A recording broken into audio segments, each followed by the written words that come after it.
Do you want me to do the sponsor and then you introduce the topics of the night? Yeah. That's going to be in the video, isn't it, right there? Who knows? Who knows? All right. Well, welcome, everybody. I had no idea. Episode 18, maybe? I believe that's correct. I believe 18, yeah. Because last one was your favorite because it was a prime number, right? 17, yeah, like one that. of your favorite numbers. Well, Dave, I just told you earlier, but I just had some of the Lord's chicken. Yes. Holy chicken from Chick-fil-A. So that's going to be our sponsor tonight. Chick-fil-A on the back says, what's it say? Sit and sip a while. If you can see that or not. But anyway, thank you, Chick-fil-A, for your unknown sponsorship. I feel like this is, they claim to be a Christian organization, so this is something they should semi-approve of. I think they should, but we may get a cease and desist letter. You know what? If we got a cease and desist letter from Chick-fil-A, that would disappoint me a little bit. You think? I think if we got a cease and desist letter from just about anybody else, I think I'd be proud of that. Okay, but from Chick-fil-A, I'd be disappointed in Chick-fil-A. Don't get me wrong, I don't eat Chick-fil-A all that much anyway, but I think they would lose 100% of the 2 times a year that I go there. Wow, man. We frequent Chick-fil-A. Yeah. If we get a cease and desist letter, it will be prominently featured behind us. Yes, it will. And we'll probably put it out every week. We will absolutely cease and desist whatever they're asking us. Yes. I don't have any money for a lawyer. Right. And we're not looking to step on toes. No, but we will. It'll be there forever. It'll be posted right there. So speaking of things being there forever. So this week's going to be very different and hopefully fun for everybody. It's going to be kind of a rapid fire type thing. We've got a stack of questions behind each one of these little giant push pins back here. Yeah, we do. And that's what we're going to be doing. The vast majority of these questions came from the EBC Youth, Eudora Baptist Church Youth. And so we're going to go through and we've got them divided up into off-the-wall questions, biblical questions, and nerdy questions. And so we're just going to dive in. We're not going to spend a whole lot of time on any one question. We're just going to rapid fire, like you said, just plow right through each one best we can. Yeah.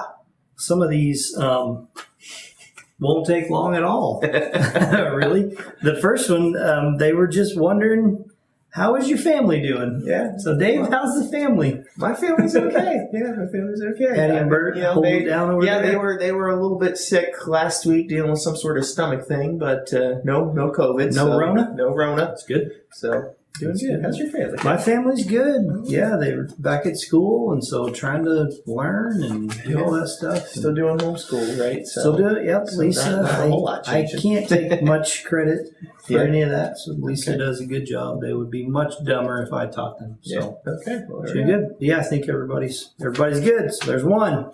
Dave, this might be more for you. I don't know. Okay. This may have went into the nerdy category. I'm not sure, but why is the heart shaped like a heart, like a Valentine's heart, instead of like an actual heart? Sure. And so I came up with actually an appropriate theory. A couple different theories for exactly why the heart shape is like a heart, not like an actual human heart. And one is that there is a ancient Greek character that looks very similar to a heart, except at the very end there it kind of has a dash off to it. And I guess that character could represent love or romance in certain situations. Also, artistically, occasionally that symbol was used in a bunch of ancient tapestries, that kind of stuff. But one of the prevailing theories, and this is semi-inappropriate. Yeah, I know, right? This is kind of the semi-inappropriate one that I actually told them on Wednesday night when they posted all these questions, is that supposedly way back in the day, an artist thought that symbol was interesting, and it was a view from behind of a woman bending over. Oh, my goodness. Yes, and that is so... That is risque. Risque. Scandalous. Well, there you go. I had no clue that you... I should have thought of this more. I don't know that I have a good answer. They wanted to know our funniest memory. Yeah, and that's hard for me. I mean, I know that there are times in my life when I've laughed to the point where I was legitimately concerned I was going to stop breathing. Yeah, me too. But none of them sprang to... You know what? Actually, one just sprang to my mind right now, and it's only because... That was good timing. You're right here, and Sean popped into my head. Okay. Because I saw him today. We went and ate at Nards, and he and his wife were out walking when we were driving home. Okay. So when we went to go see Spider-Man Homecoming. Yes. Yes. And when we were leaving the theater, okay, Sean looked at me, and with all seriousness, I mean 100% serious, why did they call it Spider-Man Homecoming? Like, where did the homecoming come from? And I just with equal seriousness looked at him and said, because it was during homecoming. Yeah, like high school homecoming. Because, it was high school homecoming. They had a dance. It was part of the plot. Both of us, I think, we just looked at him. Yeah. What's the matter with you? Yeah. You know? And then we couldn't stop laughing. So that's a pretty funny one that just sprung in my head again, just because Kevin's here and I saw Sean earlier. Otherwise, it would not have. Yeah, it all came together. This one's kind of embarrassing, but the very first wedding. It's really not funny at all.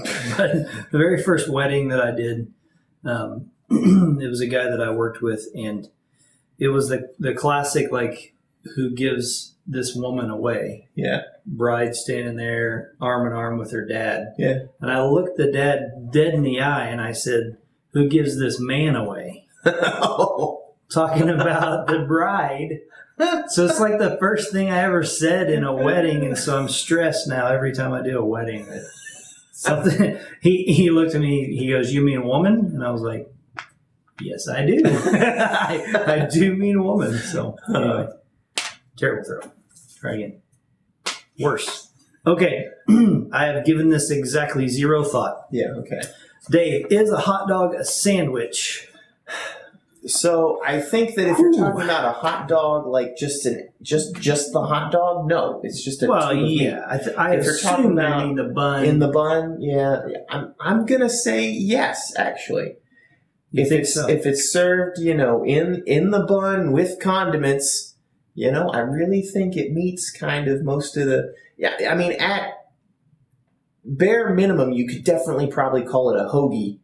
And a hoagie is just a type of sandwich. So, I mean... Let me read you the official Wikipedia definition okay. of sandwich. We're getting official. A sandwich is a food typically consisting of vegetables, sliced cheese or meat, placed on or between slices of bread, or more generally, any dish wherein bread serves as a container or wrapper for another food type. Okay. The first part I would have said, well, there you go. Yeah, it's not a slice of bread. Right. But then they throw in the whole bread serves as a container or wrapper. Sure. That makes me want to lean towards it is a sandwich. Yeah. So, there you go. Rapid fire. Wow, we went through those quick. Woo! So those were the just like off the wall randomness. These are some more serious ones. Kind of biblical. Kind of semi-biblical. I think you should read these because I'm going to read you the nerdy questions. Okay, and I'll do my best. So if you can read it. So the first one we have, and we'll kind of explain this a little bit. The first one we have is, why was Jesus' name not Emmanuel? Yeah, this was one that came off of Facebook, actually. Yes, this is one that came off of Facebook. And so it's based on, in Isaiah, when Jesus is prophesied, when the Messiah is prophesied, it says that he will be called Emmanuel. And then again in Matthew, and maybe some of the other Gospels, when the angel, appears before Mary, and I think maybe other parts too. But anyway, they're saying, and he will be called Emmanuel.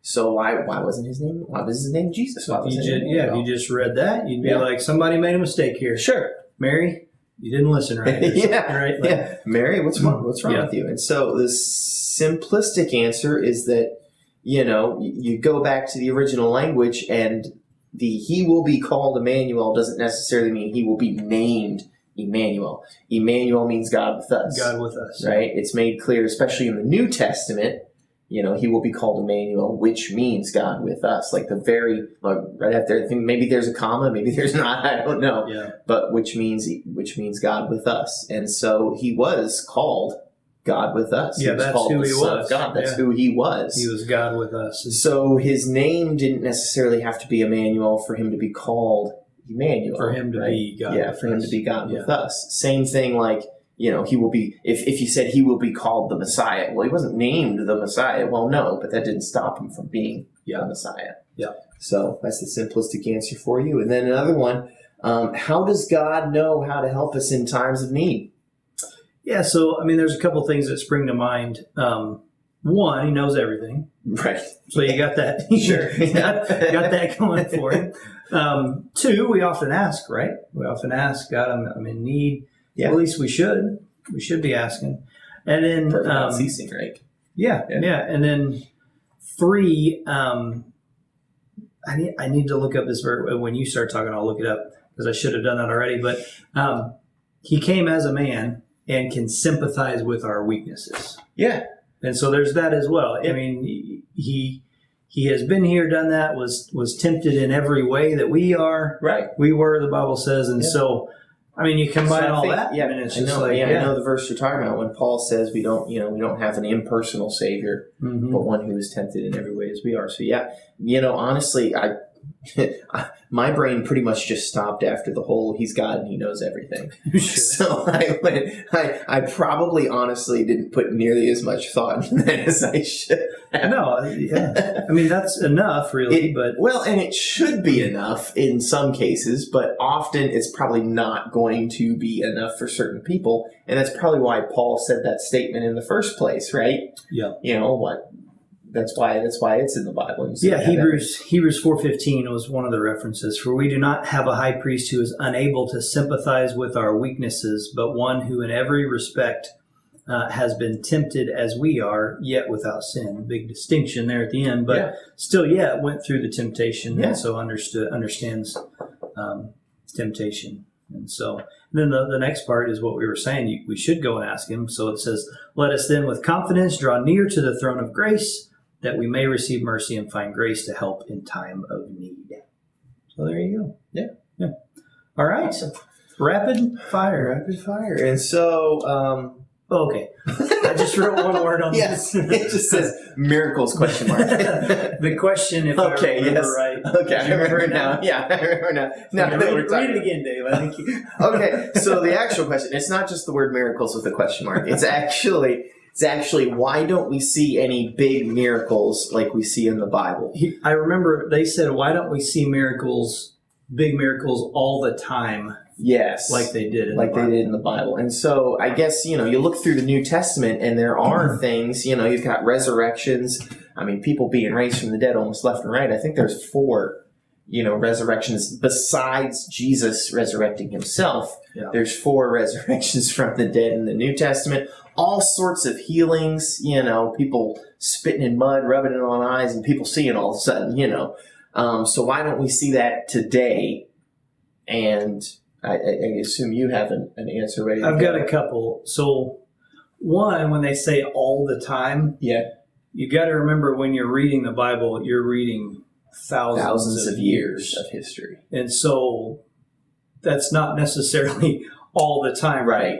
And like you just named off a bunch, though, when Jesus was here and the miracles of Jesus. And so the answer to that is, well, Jesus is kind of special. Right. You know what I mean? And so it's part of him fulfilling prophecy, part of him just being awesome and being God. And so there were a lot crammed in that time when Jesus, was walking the earth. So my answer along those lines is that a lot of those miracles were to signify a significant event, right? So Jesus was doing a lot of these miracles, like you said, to fulfill prophecy, but also to signify, hey, I'm the Messiah. I'm the one you've been looking for. And then later on in the books of Acts, you've got the disciples, the apostles doing all these miracles, and that's to basically prove their authenticity, that they are spreading the word with the authority of Jesus Christ, right? They are doing literally the Lord's work, and that was kind of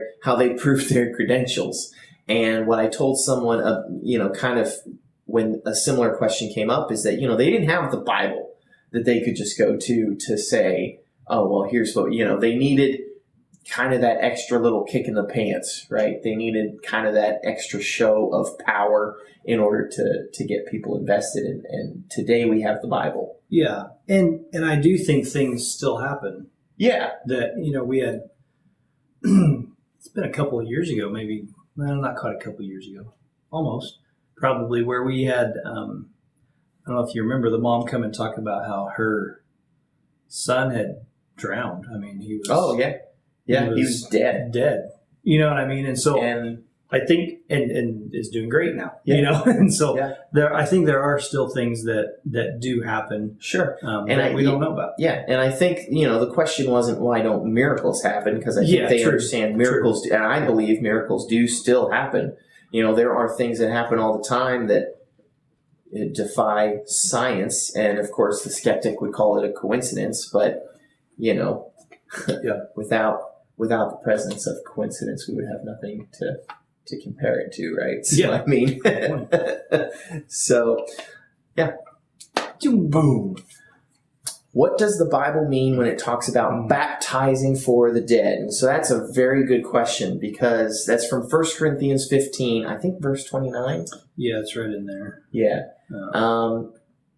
And so Kevin's probably going to beat me to it, but if you read just that verse, it leads to some confusion, and there are some cults, not to step on anyone's toes, but there are some cults that do practice this whole baptizing the dead, and so you got that. So if you read just that verse, like you said, Paul's talking. He says, otherwise, what do people mean by baptizing on behalf of the dead?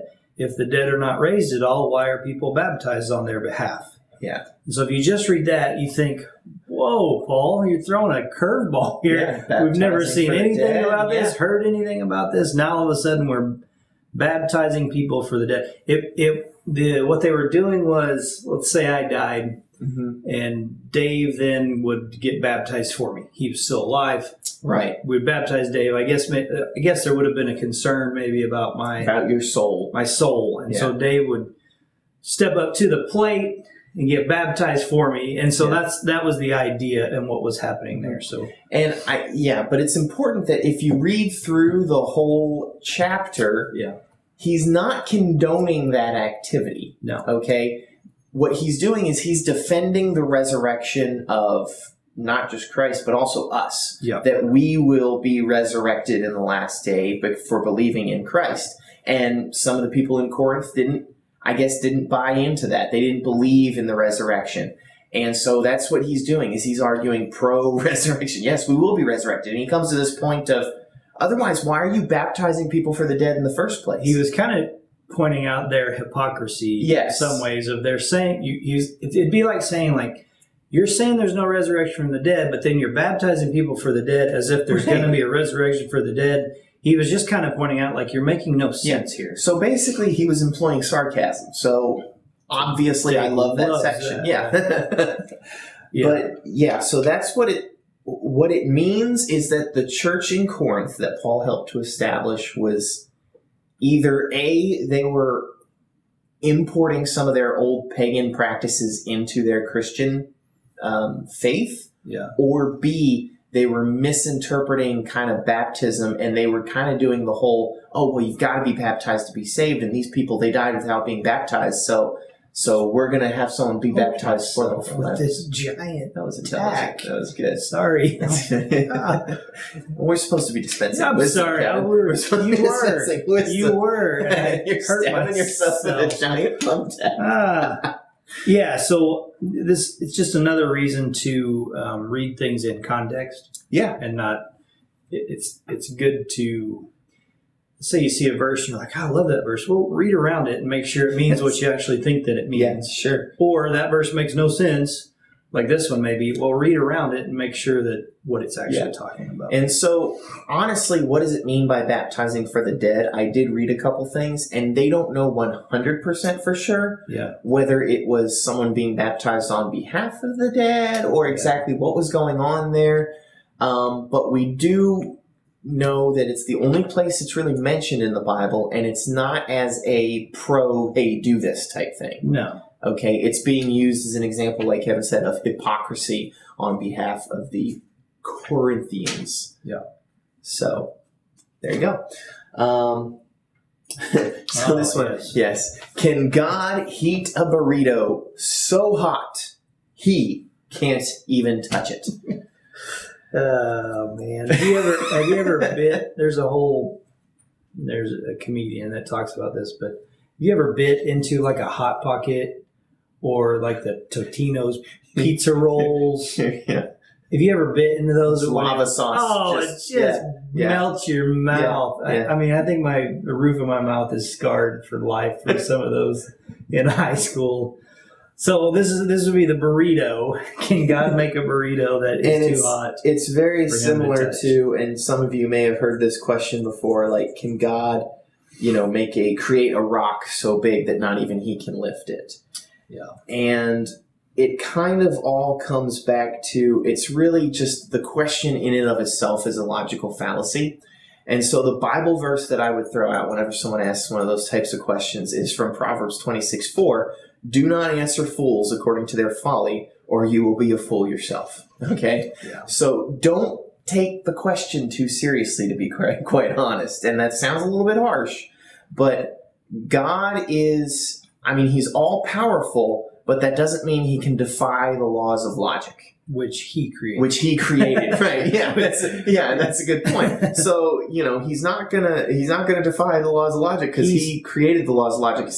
And I said this in another video. God can't create a married bachelor either, and he can't create a square circle. Yeah, he's foolish. Like it's irrational. It's irrational. It's irrational. Dave, that's the second word you made. I like to coin words, man. What was the first one? We'll remember after. He'll throw it in the title. It's even in the title. Yeah, it's even in the title of one of the videos. Yeah, I said the same.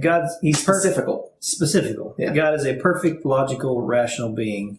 He can't do something that makes no sense. Right. He's not going to do something that makes no sense.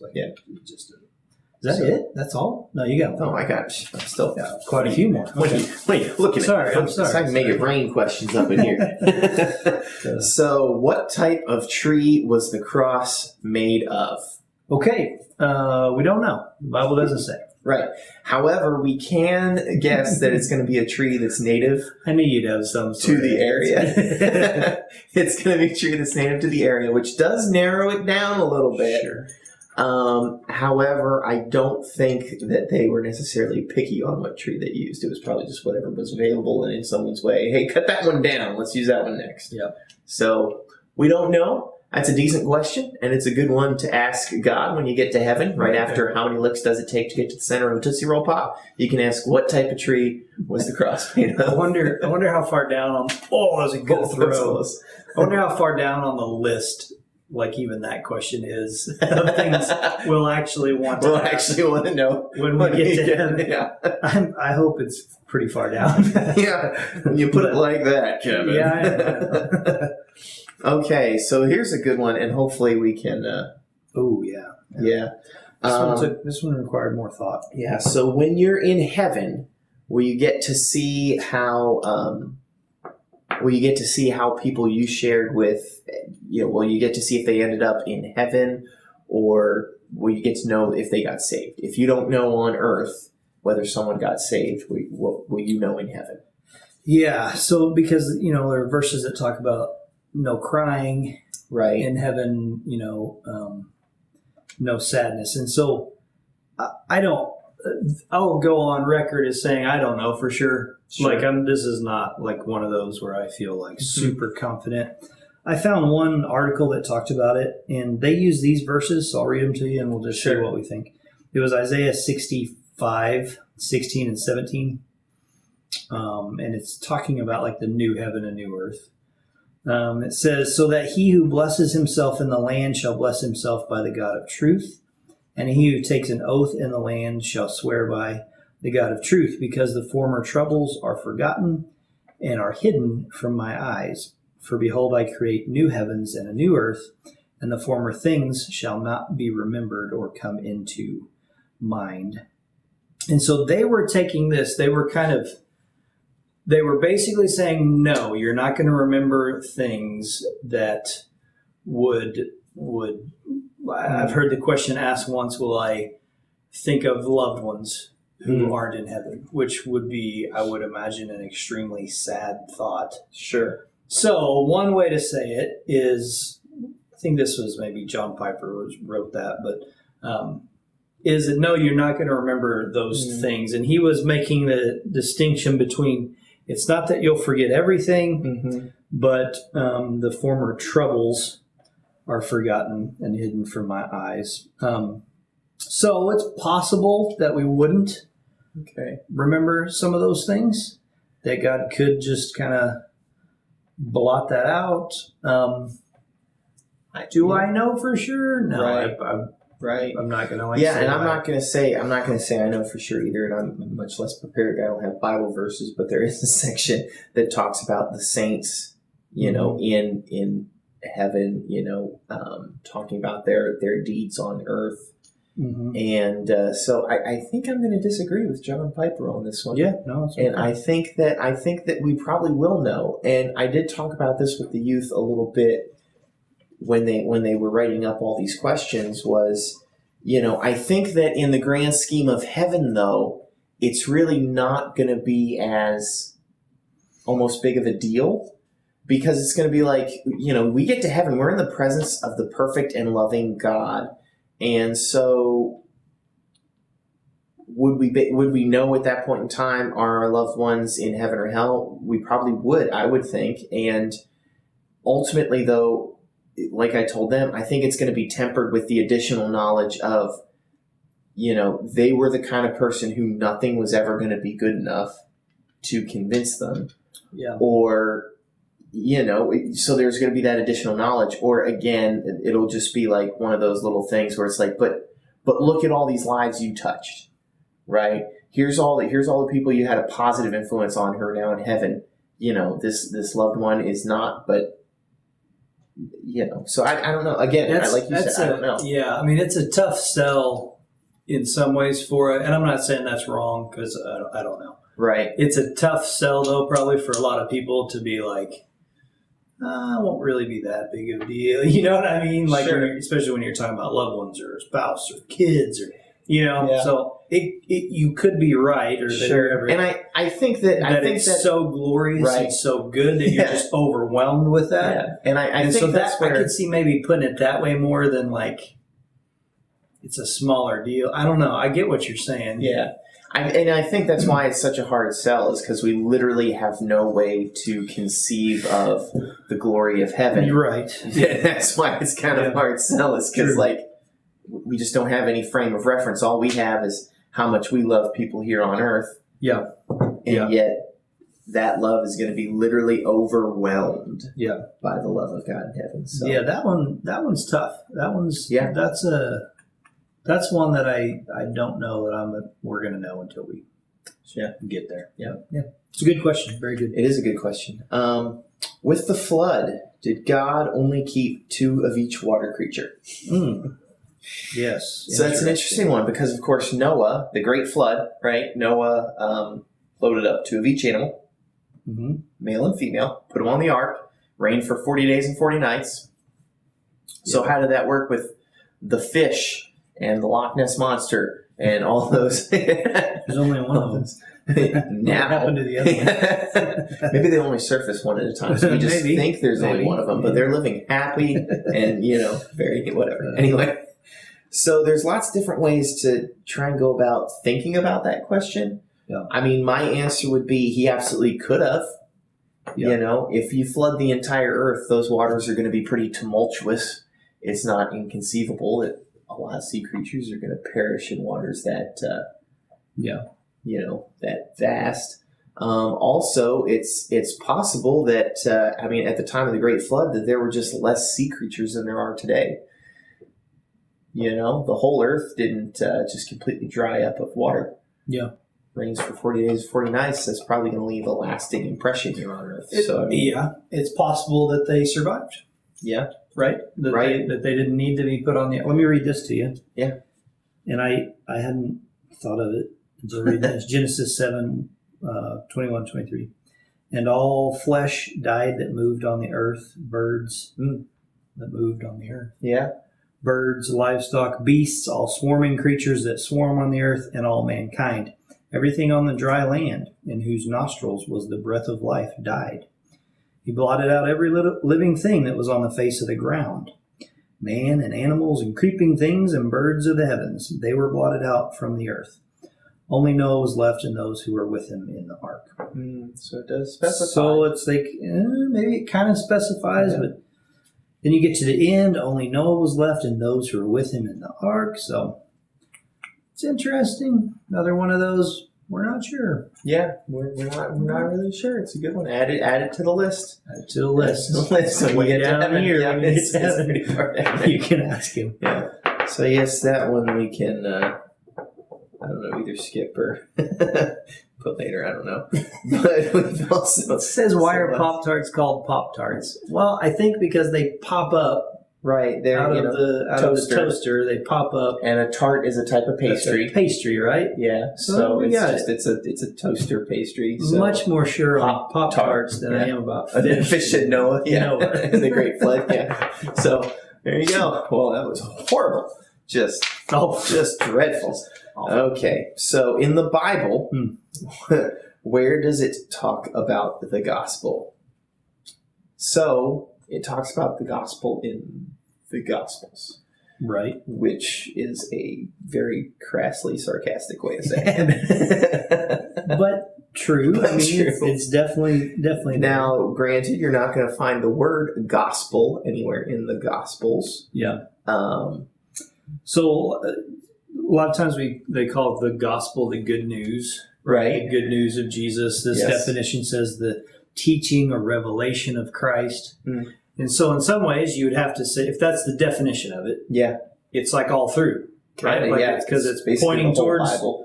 Pointing towards Jesus looking back towards Jesus, right, and him coming back. And so, in some ways it's like it's open a Bible and point. There's the gospel. It's pointing towards the revelation and good news of Jesus.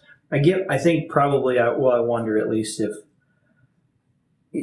A lot of times people would call it like Matthew, Mark, Luke, and John. Sure. The Gospels. Sure. You know what I mean? And so I get if that's what they're talking about. But.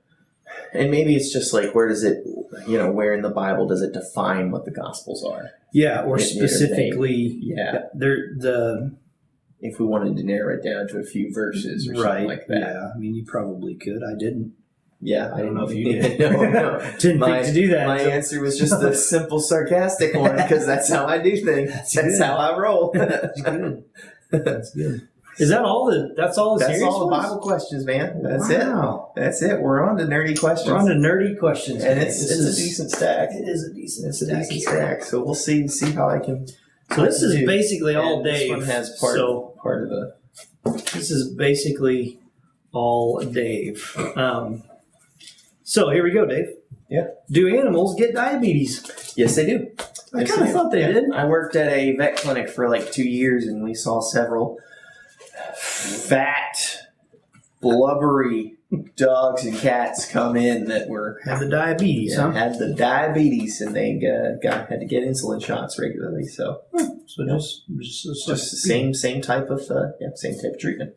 Okay, Dave. How do erasers erase? Okay, so we're going to go with pencil erasers here. That one's barely any eraser left on it. This makes the noise that is maybe the worst noise for my wife. She hates that noise when it's on the paper and the eraser's gone. And it's like, oh. Yeah. Anyway. So the way it works is it just abrades off your pencil mark. That the rubbery material of the eraser, as you erase, obviously, the little graphite particles that are on the paper that make up your text, it just rubs them off on a pretty much literally molecular level, and you can just sweep them away. There you have it. Yeah. Dave, why was school invented? To preserve and pass on knowledge. Yeah. That's it. That's all I got. So, that's it. It was invented because we have smart adults, dumb kids, and we got to pass around the smarts before the old people die. Okay. There you have it. Let's keep on kind of why are questions called questions, Dave? Okay, so it comes from Who's coming up with these questions, by the way? You youths. So obviously it has Latin origins. Most of our language was stolen from someone else. And I looked it up, and there's actually two separate Latin words. One is actually very similar to questions. I think it was pronounced something like questions, something like that. Yeah, and it just means to ask. Okay. And then there was another one, quesse, I think it was. And that was similar to ponder. And so there we go. We come up with the word questions. And basically it's just a root from like ask or ponder. Bam. Dave, what's George Washington's middle name? He didn't have none. So it was simply George Washington. That was That's it. it. That's his whole name. Did not know that. Whole name. Yep. Okay, Dave. How long does it take for a horse to run a mile? Okay. Well, Well, we got some real deep thinkers in the youth group. Yeah, I we can do. tell. we do. If you guys watch this, how long does it take for a horse to run a mile? The average pace of a horse is about 55 miles per hour. So you're looking at 1 minute and 3 seconds. Minute and 3 seconds. Roughly. I've seen, they haven't done it in a long time, but they've had like sprinters racing horses. Yeah. But they get a head start. Of course. The sprinter does. Yeah. And usually the horse still wins. So. Yeah. Because they can run a mile in them. Of course. Yeah. 55 miles per hour. I mean, Usain Bolt can't run 55 miles per hour. No, he's probably more, I think it's more like 20. It's like 20, 22, yeah. something. Yeah, Which 22, is 23, which is still ridiculously fast. What does a grape smell like? Well, it smells like grapes. Yeah, I mean, come on. You're better than that. You're better than You that. really are better than that. Those biblical questions were good. You're better than that. You're better than that. All right. I have one thing to say about this one, and then I'll let you go. Okay. It is, what is the purpose of leg hairs when we just shave them off? Sure. Speak for yourself. Yeah. We don't. I'm assuming this might have been a girl who wrote this. Yes, it So, was. And what was the purpose of leg hairs? yeah, That's really so the question. first of all, like Kevin said, I mean, we don't want anyone to pass out watching this, so we're not going to put our legs up here to prove to you that we got the leg hair. My. But I mean, kind of the purpose of it is essentially protection from like the elements. Yeah, it'd be warmth, right? Warmth, yeah. I mean, you look at people who their ancestry is from colder climates, they have more hair. Yeah. Right? Or also like sensory. Okay, so as you come into adulthood, when in the olden days you would be hunter-gatherers, you need to know if there's venomous insects crawling up your leg or something like that, and then little hairs would kind of, they would obviously tell you. A lot of times when you feel something on your leg or your arm or something like that, you usually feel it not because your skin senses it, but because your hairs are moving, and they send the message up to your brain. So yeah. We should be grateful for our we leg should hairs. absolutely be grateful for our leg hairs, not just shaving it off because we believe that's what people think beauty is. Hey, that's it. That was a rapid fire. I mean, you can't see them, but questions spread all over the table. Littering the table. So yeah, good. We've got some other questions to answer going forward. We've got always asking for more questions. Continuously asking for more questions. And this was fun, so we probably will do it again. Yeah, if we get a lot of questions again, yeah, that would be good. So we had some answers. We had some where we said, maybe this, we don't know, maybe that. So it's good. Once again, thank you, Chick-fil-A, for your sponsorship.